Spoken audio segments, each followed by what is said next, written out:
అందరికీ నమస్కారం. నేను మీ గోపాలకృష్ణ కురుపోలు. ఒకసారి ఈ వీడియోలో ఉన్న విజువల్స్ని పూర్తిగా వినండి. ఆ తర్వాత ఆడవాళ్ళు ప్రవర్తన ఏంటనేది, మగవాళ్ళు పరిస్థితులు ఏంటనేది పూర్తిగా మాట్లాడుకోవచ్చండి. క్షణికమైన శారీరక సుఖం కోసం అక్రమ సంబంధం మోజులో పడి కన్న పేగు బంధాన్ని తెంచుకుంది ఓ కిరాతక తల్లి.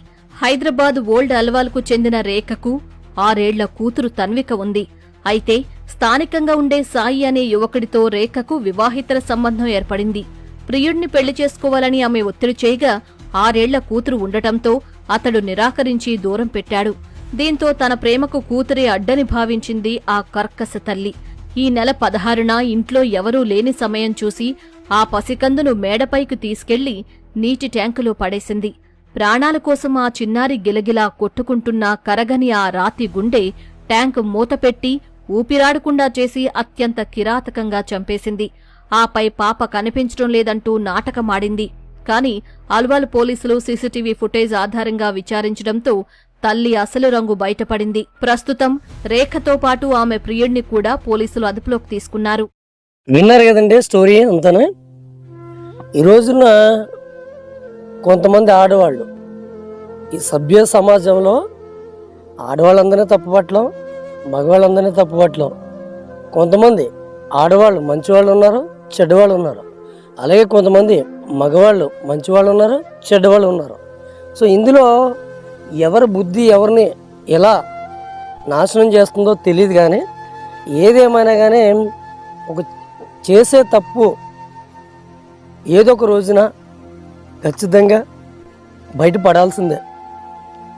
ఏమండి, ఇప్పుడు ఈ వీడియోలో విన్నారు కదండి ఒక అమ్మాయి కోసం. ఈ అమ్మాయి పెళ్ళయి ఒక భర్త ఉండి పాప కూడా ఉందండి. ఈ భర్త ఉండి పాప కూడా ఉన్నప్పుడు ఈ అమ్మాయి హైదరాబాద్లో హల్వాల్లో ఉంటుందంట. హల్వాల్లోనే ఒక అపార్ట్మెంట్లో ఉంటుంది.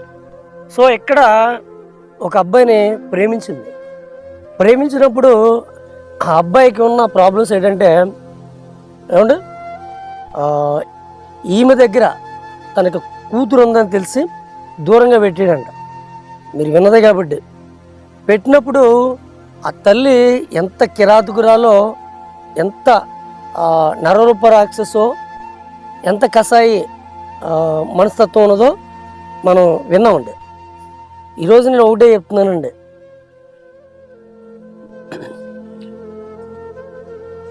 మనం పుట్టిన తర్వాత,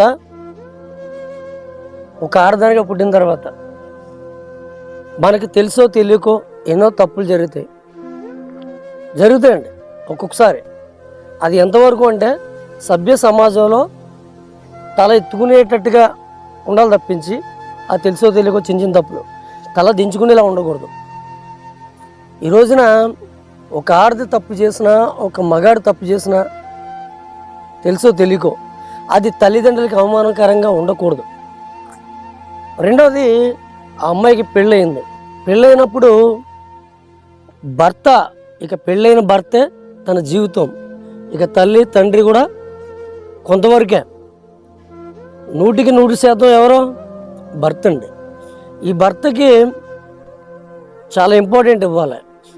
భర్త ఒక్కొక్కసారి తాగుబోతూ అవ్వచ్చు, తిరిగిపోతూ అవ్వచ్చు, లేదా ఎక్కడో దిక్కిన కుటుంబాన్ని సరిగ్గా చూసుకోలేనటువంటి వ్యక్తి అయినా అవ్వచ్చు. కానీ ఏది ఏమైనా కానీ ఒక్కొక్కసారి తన భర్త చేసే పొరపాట్లను బట్టి భార్య ఎక్కడో దిక్కిన తప్పుడు ఆలోచనలోకి దిగుద్ది. కానీ ఒకటి మాత్రం చెప్తున్నానండి, ఎలాంటి తెలుసో తెలియక తప్పు చేసినా కానీ ఒకటి మాత్రం గుర్తుపెట్టుకోండి. ఈ రోజున కొంతమంది ఆడవాళ్ళు ఏమంటే,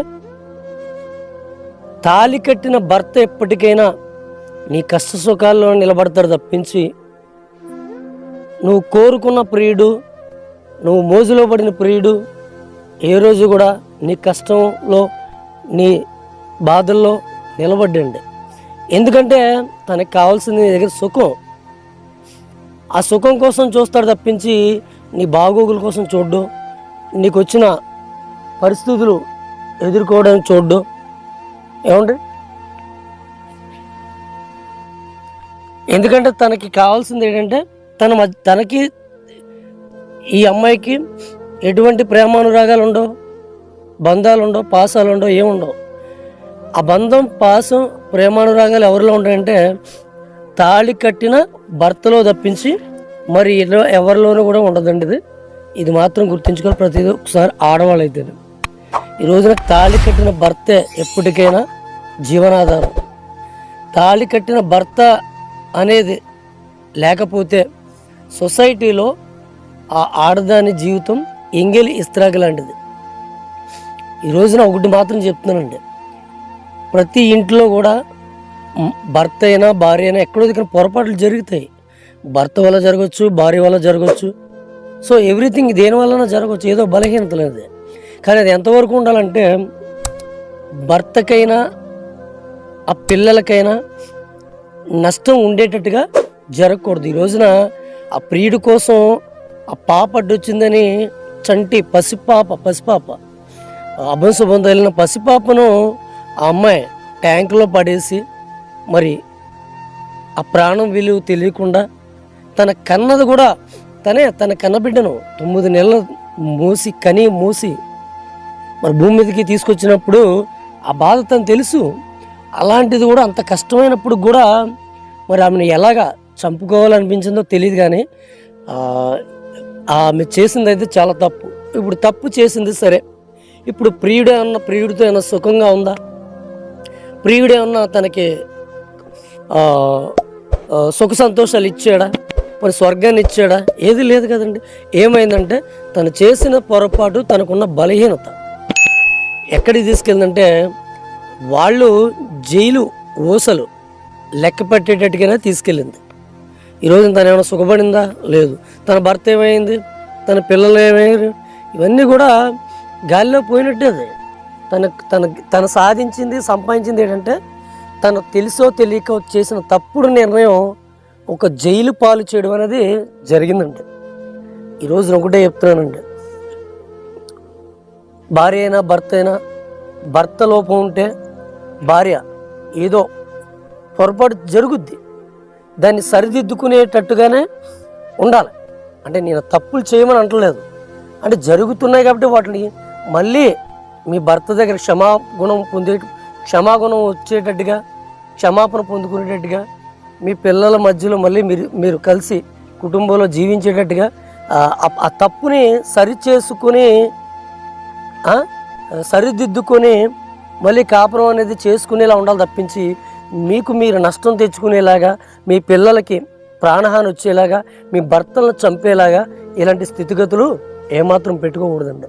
ఈ రోజున సభ్య సమాజం అనేది తల దించుకునేటట్టుగా మనం ఉండకూడదు, కానీ తల ఎత్తుకునేటట్టుగా ఉండాలి.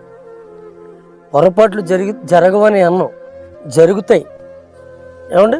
కానీ ఎంతవరకు అంటే ఒక ప్రాణం పోయేటట్టుగా ఉండకూడదు, తల్లిదండ్రులకు అవమానం వచ్చేటట్టుగా ఉండకూడదు, మన జీవితాన్ని మనం నాశనం చేసుకునేటట్టుగా ఉండకూడదనే ఈ రోజున మరి ఈ యొక్క ఆ చేసిన తప్పును బట్టి మాట్లాడడం నేనే కాదండి. ఈ రోజున చాలామంది ఇన్స్టాగ్రామ్లో ఎంత తప్పు అయితే, ఎంత దరిద్రం అయితే కనపడుతుందో అంతకంత మంచి కూడా చాలామంది ఆడవాళ్ళు మగవాళ్ళు కూడా చెప్తున్నారు, కౌన్సిలింగ్ ఇస్తున్నారు. సొసైటీలో ఏం జరుగుతుందో ఏంటనేది, అసలు కొంతమంది ఆడవాళ్ళు ఎలా ప్రవర్తిస్తున్నారు, ఎలా జీవిస్తున్నారో, కొంతమంది మగాళ్ళు కూడా ఎలా ప్రవర్తిస్తున్నారు అనేది కూడా చాలామంది చెప్తున్నారు నాలాగే. అవన్నీ కూడా మన కళ్ళకి కనపడినట్టుగా మరి చెప్తుంటే మరి అలాంటివి పట్టించుకోకుండా ఇంకా మన ఒళ్ళు కొవ్వెక్కో, అదే కుటుంబ పరిస్థితులు అవకతవకలు ఉండో, మరి చేసే తప్పులు అనేవి చాలా భయంకరంగా ఉన్నాయి. అవన్నీ చాలా తప్పది, మార్చుకోండి.